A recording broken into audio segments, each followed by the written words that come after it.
Some Scottish hill forts may have fused above 1,000 degrees Celsius.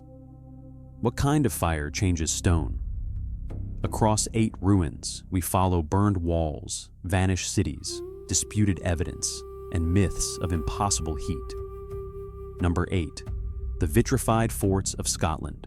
Some ancient walls in Scotland do not simply look old, they look transformed. Dark stone, glassy patches, fused surfaces, places where separate rocks seem to have been burned into one hardened mass. At some vitrified forts, researchers have argued that parts of the ramparts may have reached around 1,000 degrees Celsius or more.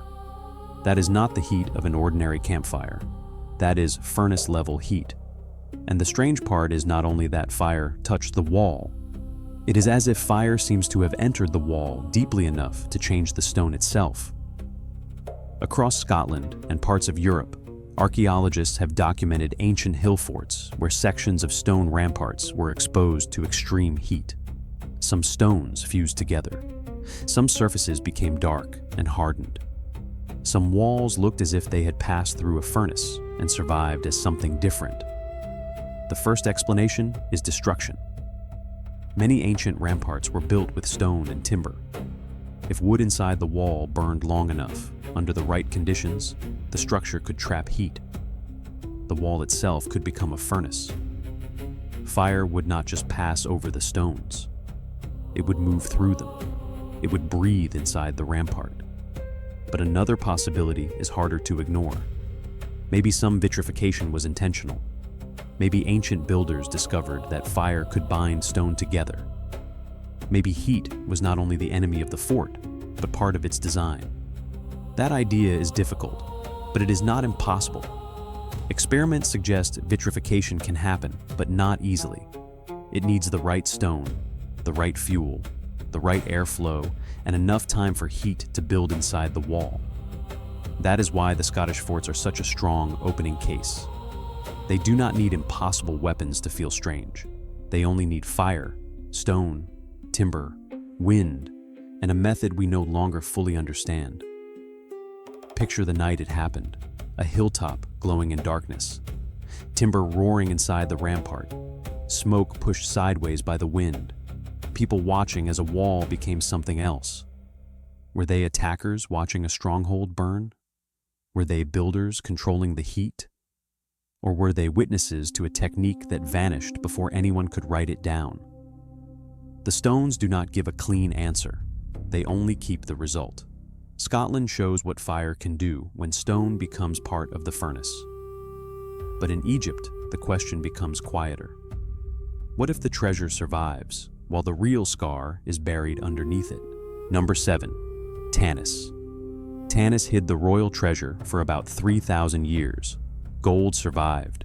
Silver survived. Masks, jewels, and sacred objects survived in the wet soil of the Nile Delta. But the strange question is not only what was found, it is what may have been overlooked. Egypt is supposed to be the land where stone remembers everything. Pyramids rise from the desert. Temples speak through carved walls. Tombs hold golden faces that survived thousands of years. But Tanis was different. It did not wait in the dry silence of the southern desert. It waited in the shifting world of the Nile Delta, where mud, water, and time can blur the past. And beneath the story of royal gold, some accounts point to damaged stone, altered surfaces, and traces that make Tanis feel less like a treasure story and more like a buried question. When people imagine ancient Egypt, they usually see Giza, Luxor, and the Valley of the Kings. But Tanis sat far to the north, where the Nile breaks apart before reaching the Mediterranean. This was a wetter Egypt, quieter, harder to preserve. Then, in 1939, French archaeologist Pierre Montet uncovered something extraordinary. Royal tombs, silver coffins, gold masks, jewels. It should have become one of the most famous discoveries in Egyptology. It should have stood beside Tutankhamun in the public imagination. But Tanis opened its secrets as Europe moved toward war. Newspapers filled with armies, borders, fear, and the first shadows of global catastrophe. As ancient kings rose from the ground, the modern world was preparing to bury millions of its own. So Tanis became a discovery swallowed by a louder disaster.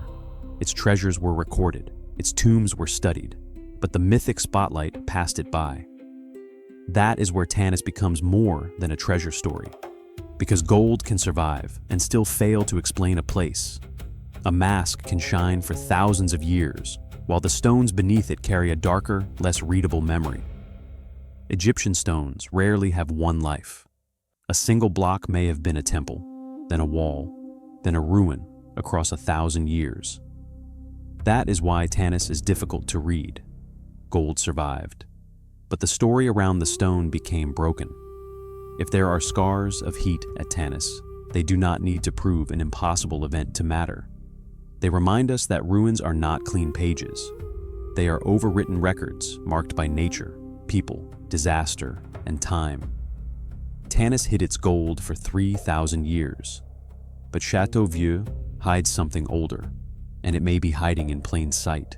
Number 6. Chateau Vieux. A castle can be named, a wall can be dated, a battle can be placed on a timeline. But a scar inside the stone may belong to a story older than the building itself. France is full of old stones. They stand in village walls, ruined towers, church foundations, and castles that have watched centuries pass without moving. At first, Chateau Vieux seems to belong to that familiar world, an old fortification, a weathered ruin, another piece of medieval France left behind by war, repair, and time. But some ruins only look ordinary from a distance. The closer you come, the more the wall begins to change. The mystery does not begin with a vanished civilization or a sacred legend. It begins with something almost too normal to notice. A wall, a surface, a section of stone that does not look the way stone should look. Imagine reaching out and touching it. The wall is old, but age is not the strange part. The strange part is the texture. Some areas seem changed, as if heat entered the stone and left behind a surface that no longer feels completely natural. Some accounts describe parts of the masonry as altered by heat, with surfaces that appear fused or glassy in places. The claim is not simple. It should not be treated as a final answer. A medieval castle is rarely one moment frozen in stone. It is repair, fire, war, reuse, and silence stacked across centuries. So when one wall looks heat-scarred, the question becomes harder. Was the damage medieval? Or was the stone already wounded before the castle gave it a name? Medieval warfare knew fire well. Attackers burned the gates. Defenders dropped burning material from the walls. Roofs caught fire. Villages around fortifications were sometimes reduced to ash. But burning wood is one thing. Changing stone is another. Stone does not surrender easily. It does not melt because a torch was held against it. It does not become strange simply because a castle was attacked. So Chateau Vieux invites a more careful investigation. Maybe the marks are less dramatic than later storytellers made them. Maybe they come from the chemistry of the local stone. Maybe they were caused by later fires, repairs, kilns, or industry. Or maybe the castle reused older stone from a place already touched by heat before the medieval walls were ever built. That last possibility carries quite a power. Across Europe, builders often reuse the past without preserving its meaning. Roman blocks became church foundations. Older ruins became castle walls. Broken monuments were cut, moved, and placed into new structures as if their first lives had ended. A stone could survive, but its story could be erased. Chateau Vieux asks whether a wall can carry a wound older than its own name. But Sacsayhuaman changes the question. What if the mystery is not how the stone was burned, but how humans made the stone obey? Number 5. Sacsayhuaman. Some stones at Sacsayhuaman are estimated at more than 100 tons. A few are often placed around 125 tons. They were shaped, fitted, and raised without modern engines, steel cranes, or a written explanation from the builders themselves. That number alone is enough to stop the imagination cold. High above Cusco, the air becomes thin enough to change how the world feels. The city falls below you, the mountains rise around you, and on the hilltop, the stones of Sacsayhuaman wait with a silence that feels almost deliberate. At first, the mystery seems obvious. The stones are enormous, but the longer you look, the less size feels like the only question. Some blocks rise taller than a person. Some fit into the wall with angles so precise that they seem less placed than locked into a plan only the builders fully understood. There is no mortar holding them together, no simple repetition, no easy pattern. Each block seems shaped for one exact place, meeting the stones around it through curves, corners, pressure, and balance. Here, the mystery changes shape. It is no longer only about what fire may have done to stone. It is about what human hands once made stone do. Because sometimes a ruin feels impossible, not because it was destroyed, but because it was built too well for later people to believe. That may be the most uncomfortable version of the mystery. Not that some unknown force shaped the stones, but that human beings did, and later ages found it harder to accept than fantasy. Visitors stand before Sacsayhuaman and feel the same reaction. This should be possible. And yet, somehow, it does not feel simple. But that feeling can be dangerous. When modern people do not understand ancient skills, they often turn human achievement into an impossibility. They imagine lost races, vanished technologies, or builders from beyond the known world. Sometimes those stories say more about modern disbelief than ancient reality. The Inca and the Andean peoples before them were not primitive minds staring at stone without method. They were builders, planners, organizers, and observers of landscape. They understood labor. They understood weight. They understood how stone could be cut, moved, shaped, and joined through knowledge passed across generations. Still, the walls leave questions. Some surfaces at Andean megalithic sites have been described as unusually smooth, altered, or almost softened in appearance. Popular theories have pushed this into claims of ancient heat treatment or lost stone melting methods. Those claims should be handled with caution. A surface that looks strange is not proof of melted stone.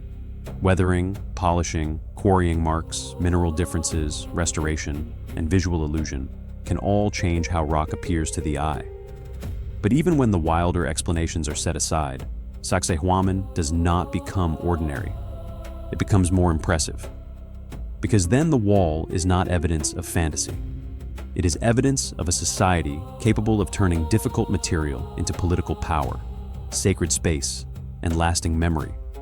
Stone here was not only construction, it was authority.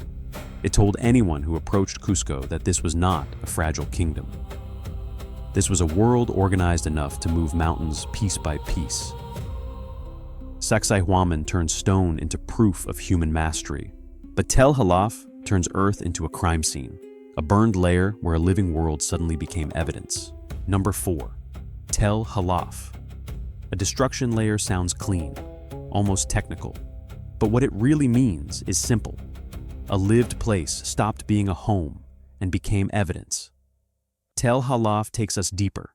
Before empires carved their names into stone, before kings filled walls with victories, there were people shaping a clay, painting patterns, building homes, and leaving behind a quieter kind of civilization.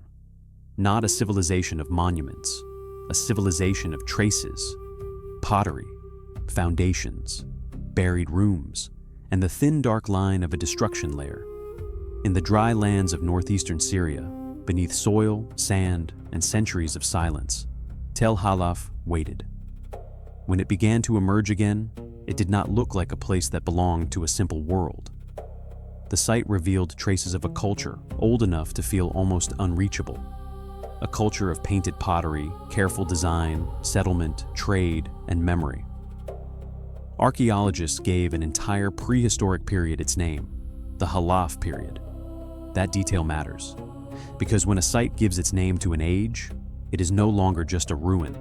It becomes a key, a way to understand how people lived before writing fixed their voices into records. At Tel Halaf, the past does not speak through royal inscriptions. It speaks through patterns in clay, through walls under the ground, through things made by hands that never expected to become evidence. Then the tone changes. Because some layers at ancient Near Eastern sites do not preserve life. They preserve interruption. A floor was suddenly abandoned. A wall burned hard. A room collapsed due to the heat.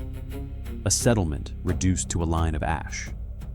At Tel Halaf, stories have grown around signs of burning, damage, and extreme heat. Some accounts speak of mud brick altered by fire. Some describe building materials changed by forces stronger than an ordinary household flame. But ancient fire can be deceptive. Mud brick can harden under heat. Plaster can change color. Stone can fracture, crumble, or take on strange surfaces depending on minerals, fuel, pressure, and airflow. A burned settlement can look more mysterious after thousands of years than it looked on the day it burned. Still, caution does not remove the fear. It sharpens it. Because ordinary explanations can still be terrifying. Imagine a settlement with roofs of timber and reed. Imagine storage rooms full of dry material. Imagine wind pushing flame through narrow spaces. Imagine walls trapping heat until the building itself becomes a furnace. In the modern mind, fire is something controlled, contained by alarms, engines, roads, and water. In the ancient world, fire could become a monster with no one strong enough to stop it. That may be the real darkness of Tel Halaf. Not that it proves some impossible weapon, but it reminds us how quickly a human world can be converted into archaeology. A painted vessel survives. A wall survives. A burned layer survives. The voices do not. Tel Halaf that leaves fire in the ground. Rajasthan carries it into memory. Here, destruction is not only excavated, it is recited. Number 3, Rajasthan. Some stories of ancient fire are not found first in the ground. They are found in words, in poetry, in memory, in descriptions of weapons so terrible that later readers thought they sounded modern. Across the deserts and old settlement zones of northwestern India, stories of ancient destruction have gathered around ash, heat, and radiation. Some accounts speak of unusual findings near ruins. Some speak of elevated radiation.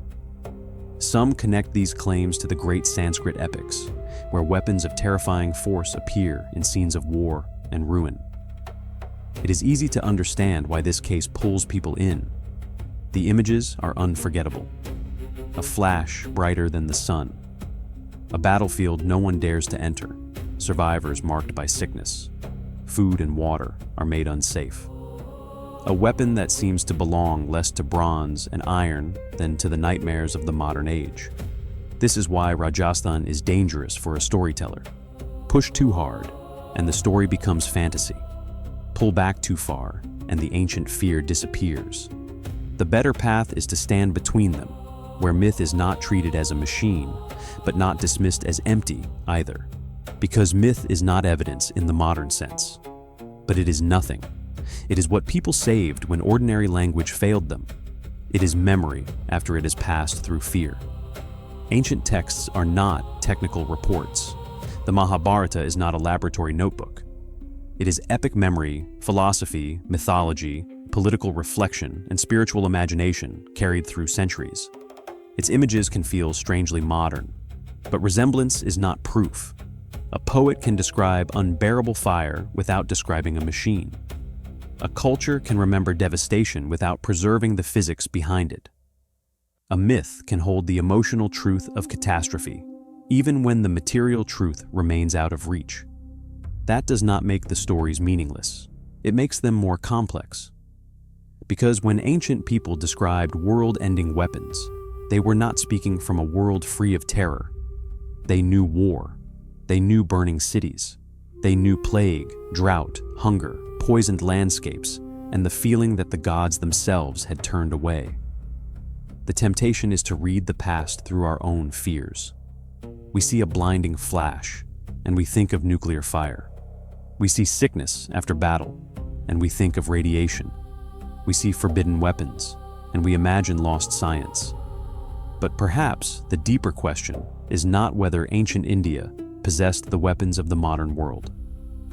Perhaps the deeper question is why human beings, separated by thousands of years, return to the same images when they try to describe destruction beyond language. Light too bright to face. The heat is too strong to survive. Air that no longer feels safe to breathe. Ground that no longer feels clean to touch. Rajasthan belongs near the end of this investigation because it shows the unstable border between evidence and interpretation. There may be real archaeological questions in the region. There may be burned layers, ancient settlement remains, and environmental changes that deserve careful study. But the story becomes fragile when every trace is forced into one dramatic conclusion. The responsible path is narrower. Separate the ground from the legend. Separate the text from the theory. Separate what is known from what is desired. And still, even after that separation, something haunting remains. Ancient people imagined destruction so complete that ordinary weapons could not convey its meaning. They reached for divine fire, for sacred force, for a brightness that could end an age. Rajasthan shows how ancient memory can turn destruction into myth. But tall el-Hammam brings that danger closer. A real ruined city, a sacred story of fire, and one claim powerful enough to divide the room. Number 2. Tall el-Hammam. One now retracted study claimed that parts of this destruction may have involved temperatures above 2,000 degrees Celsius. That number is almost too dramatic to ignore. But it is also why this case must be handled carefully. Some stories are so old that they feel older than evidence. Sodom and Gomorrah are not just names. They are symbols. Cities of fire, cities of judgment, cities remembered through smoke rising into the sky. For centuries, they belonged mostly to scripture and imagination. Then a ruined city near the Dead Sea pulled the story back toward the ground. Tall el-Hammam stood in a fertile region northeast of the Dead Sea. In the Middle Bronze Age, it was large, fortified, and important, a place of walls, houses, movement, and life. Then it was destroyed. That much gives the story weight. But the question that made Tall el-Hammam famous is more difficult. What destroyed it?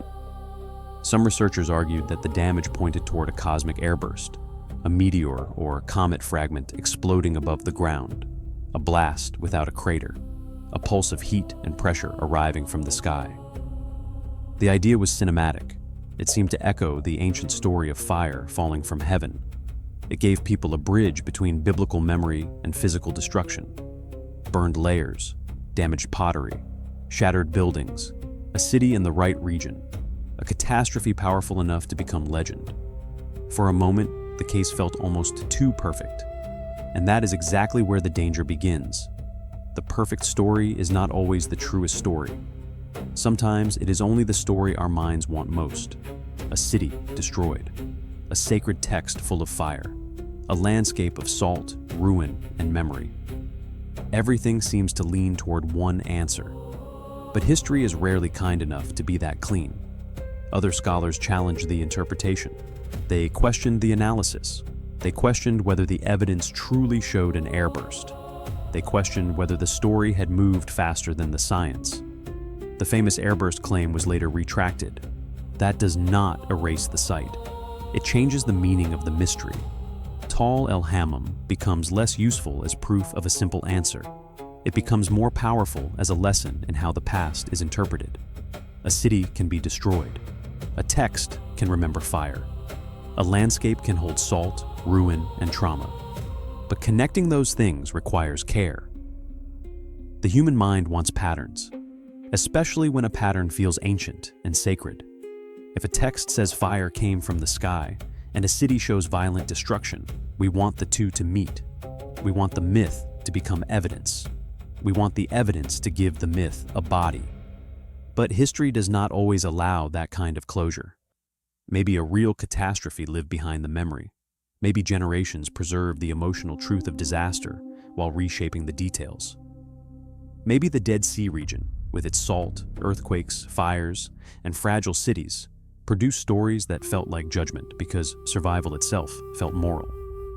That is what makes Tall el-Hammam stronger when told carefully. Not because it proves Sodom, not because it proves a meteor, but because it shows how a destroyed city can become a mirror. In the ground, we see archaeology. In the story, we see meaning. Between them, we see the human need to turn catastrophe into a lesson. The ruins ask a question that cannot be answered by one dramatic sentence. When the sky seems to burn, does history remember the event, or does it remember the fear? Tall el-Hammam stands between scripture and science. But Mohenjo-daro is more unsettling because it leaves almost no final voice at all, only a city large enough to hold tens of thousands and silent enough to invite every theory. Number 1, Mohenjo-daro. At its height, Mohenjo-daro may have held around 40,000 people, not a village, not a scattered settlement, a planned urban world of streets, wells, drains, courtyards, and fired brick. Then that world faded into silence. The final trace waits in the Indus Valley, inside a city that should not feel so silent. Mohenjo-daro was not a primitive ruin. It had streets laid out with intention. Brick drains, wells, courtyards, bathing rooms, a sense of order that still feels strangely modern. When archaeologists uncovered it in the 1920s, they found one of the great urban achievements of the ancient world. A planned city built from fired brick. A place where water moved through carefully designed channels. A place where thousands of people lived inside a system of streets, houses, platforms, and public spaces. It did not speak in the same way Egypt spoke. There were no giant royal tombs shouting the names of kings, no wall reliefs celebrating conquest, no long, readable inscriptions explaining power, war, faith, or collapse. Mohenjo-daro gave the world something quieter: architecture, drainage, order, absence. That absence is what made it vulnerable to legend. Over time, scattered human remains were shaped into stories of sudden death. Darkened materials became part of claims about impossible heat. Ancient texts from India were pulled into modern theories. And Mohenjo-daro became, in popular mystery, the city that may have been erased by a blast from the sky. The image is powerful: a silent city, bodies in the streets, stone and brick are touched by extreme heat, a civilization struck down in one instant. But the archaeological picture is not so simple. The famous skeletons do not clearly prove a single catastrophic moment. The decline of the Indus cities was likely complex. Rivers shifted, trade networks changed, climate pressures grew, urban life has transformed. People may have moved, adapted, dispersed, and carried their world into new forms rather than vanishing in one night. That may sound less dramatic, but it is more haunting, because a sudden apocalypse gives us a clean story, a flash, a fall, an ending. Slow collapse gives us something harder to face. A world can weaken while still functioning. A city can keep its shape after its meaning has begun to drain away. People can leave not because the sky exploded, but because water changed, systems failed, and life became harder year after year. Then centuries pass. The streets remain, the drains remain, the bricks remain, but the reasons are gone. That is the true power of Mohenjo-daro. It shows how silence creates space for imagination. When a civilization leaves no clear final testimony, later generations fill the gap with the fears of their own age. One age sees invasion, another sees plague, another sees cosmic fire, another sees weapons from myth. But the city itself remains quieter than all of them. The drains remain, the streets remain, the bricks remain, and the answer does not. So, perhaps the deepest question is not whether Mohenjo-daro was melted by some forgotten force. Perhaps the deepest question is why we need it to have been. Why does a slow human ending feel less satisfying than a sudden one? Why do we reach for catastrophe when complexity is the more likely wound? A sudden apocalypse gives us a clean ending, a flash, a fall, a ruin. But Mohenjo-daro offers something harder. A city can lose its future slowly, Its people can leave, its systems can fail, its rivers can shift, its voice can disappear. And centuries later, we may mistake that silence for a scream. That may be the final lesson of these ruins. The past does not always hide because it was destroyed. Sometimes it hides because it changes slowly, quietly, and without leaving anyone behind to explain the change. Mohenjo-daro does not close the mystery, it changes it. The stones do not prove every legend told about them, but they explain why those legends formed. A city this organized should have left us a clearer voice. Instead, it left us a silence so large that people have spent a century trying to make it speak. And maybe that is why Mohenjo-daro belongs at number 1.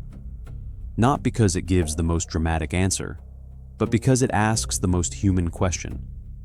When history falls silent, do we listen more carefully, or do we invent the sound we wanted to hear? Across continents and across thousands of years, these ruins do not give us one simple answer. They give us a pattern of questions. Burned walls, fused stones, cities remembered through fire, myth, silence, and excavation. Some scars may come from war, some from an accident, some from rare forces of nature, some skills that disappeared before writing could be preserved. But each one reminds us that history is not only written in words. Sometimes it is left in stone that still looks as if it remembers the heat. If you want to follow more places where history falls silent, subscribe. The next mystery begins where the records end.